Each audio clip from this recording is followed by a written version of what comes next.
Hi, I'm Adam. I've been collecting for about 7 years. I started Cheshire Creps about 2 years ago during lockdown. Just basically turned my hobby of collecting into more of a business. The first memorable thing I can remember is buying the neon safaris back in 2015. It kind of got me intrigued into the fact that there was a lot more variations of the trainers that I'd always been seeing throughout growing up and being a kid. All the different materials and stuff, it just kind of got me intrigued. Started buying a lot more pairs, collecting, and then it just kind of grown from there. So roughly in my personal collection, I have about 90 or 100 pairs. We've probably got about 200 different pairs of 95s on the website at the moment. The vast majority of the stuff we sell is a lot of the classic older pairs, 2010 onwards, but we get pairs as old as 1995 up until last week.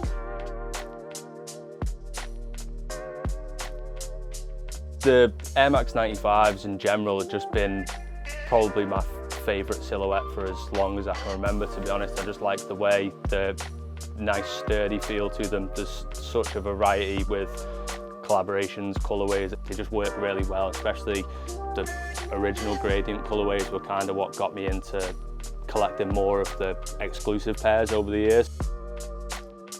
Personally, my favourite Air Max 95 is the Apple Blue JD exclusives, just because they're probably one of the only pairs. There's only 2 other pairs that have a gradient kind of bubble to them. The quality is immaculate. Just the all-round colourway just works perfectly in my opinion. I think there isn't ever going to be many pairs that'll top those from back in the day. They're impossible to find, to be honest. Just the one is hard enough to get hold of, but I've got a lot of other JD exclusives like the Neptunes, the Emeralds, Current Blues, all from the 2008, 2010 kind of era. They seem to be my go-to when collecting new pairs, as they're pretty much the hardest to find and usually the best colourways too. The rarest 95 I own is probably the Air Max 95 blends from 2006. There's only 95 pairs of them produced, each one individually numbered. I've got number 55 of 95. I've got a couple of promotional samples too that never made release from the 2000s era. I've got a pair of 1997 yellow streaks, which are obviously crumbled, but they're just a collector's item kind of thing. The pair that's completely different to many other collectors is probably the Zen Venties, the Air Max boot, the high top neons. I don't think I know anybody else that has a pair of those. They dropped back in 2006.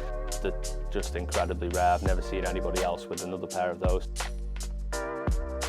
So I think the colourways that should get a return, definitely for the majority vote, is like the original gradients, the normal grey panels like the neons, solar reds, crystal blues. Pairs like that are always going to be most popular with the collectors because they're just such a clean colourway, easy to wear, but there hasn't been a release in a couple of years, which is kind of leading towards the resale market because there's nowhere you can buy the original gradients from other than resale kind of thing. I think the most underappreciated pairs at the moment are the Atmos collaboration from 2018. So they did the Crimson and the Clear Jade, which were a Japan exclusive. We have the box print of like a collector's room on the mid panels, which isn't really something. Obviously there's been a lot of different gradient colourways over the years, but there hasn't really been any with a little flick of a design twist that come with the matching print on the box and everything, which is a nice detail for the collectors, which you don't see very often with today's releases. So yeah, I think they're definitely an underrated pair.